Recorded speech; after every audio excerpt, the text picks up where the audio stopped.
Deanna is recognized for any questions she cares to pose to the panel. Thank you, Mr. Chairman, and thank you for testifying before us today, Madam Chair and Ranking Member Scott. I'm a parent of a freshman college student with 2 more teens preparing to attend college. I want to express my support of HJ Res 45 and urge the committee to pass the bill. I remember as a young adult considering what type of career I might decide and what college degree or what was the best path for me. I've gone through similar conversations with my teens. However, not everybody chooses to go to college. Some choose different career paths that don't require a college degree, and therefore they make a decision to not incur college loans.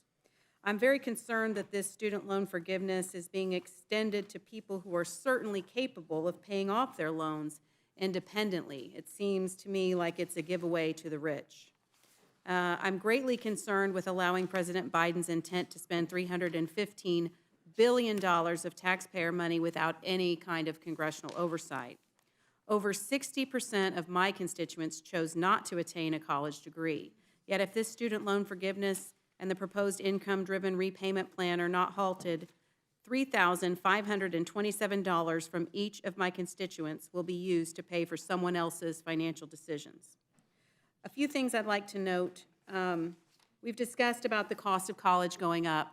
I was a witness to that firsthand. I got my master's degree and I sought a student loan.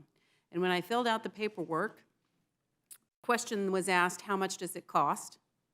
And the loan came back exactly for that amount. So as we've heard Dr. Foxx, if the government is going to pay the check for any amount for every student loan bailout, what will that do to the cost of tuition? Well, we've talked about this a little bit before. For every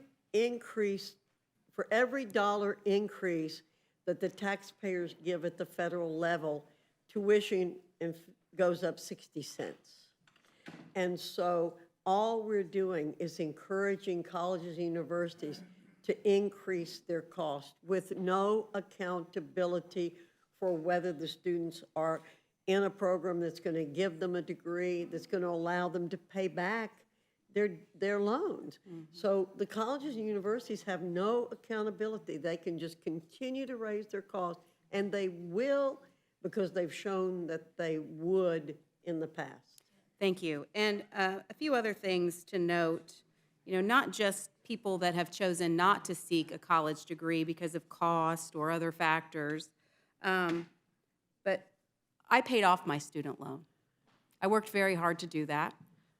We have saved into our children's 529 accounts since they were born. And it wasn't a factor of having a lot of resources to do that. In fact, when I first got married to my husband, he was a law student, and I was the only person making an income. I was making about $27,000 a year as a family case manager for child services. I was pregnant with our first daughter. We saved as much money as we possibly could so that I could take a full 12 weeks of maternity leave. And when I went back to work as the only breadwinner for our family, we had $100 in the bank. We planned it precisely to get us through that. So we saved from the time our kids were born into 529 accounts, and we sacrificed, and that's okay. We're trying to make as responsible of financial decisions as we can. So again, I want to reiterate, this student loan bailout seems to me to be a giveaway to the rich at the expense of those who've made a different choice and find themselves in different circumstances. What does this say to all the Americans who made an informed, different choice to not seek college? Well, as we said earlier, this says, silly you for having played by the rules, planned carefully, sacrificed for yourself and your family, and paid back your loans. Yeah.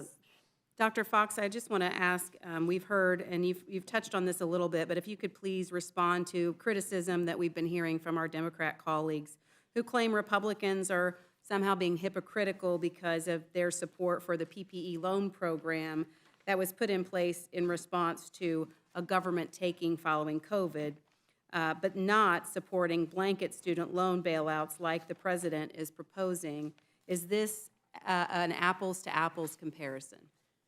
This is not an apples-to-apples comparison. Number one, the Congress of the United States voted, or members of the Congress voted for the PPP loans. Those loans were given out to help people keep their businesses open, to provide jobs for people, and also to provide necessary goods and services to the American people.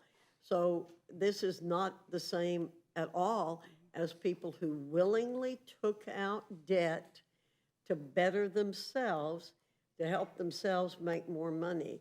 That it's a totally different situation. And Congress voted for that. On this, Congress has not voted.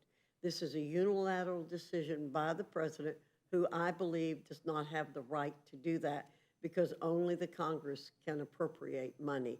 And the president is attempting to appropriate taxpayer dollars, I think, illegally. Thank you, Dr. Foxx. I appreciate you leading this charge. Appreciate it very much. I yield back, Mr. Chairman. Thank you very much. Gentleman from New York is recognized for any questions.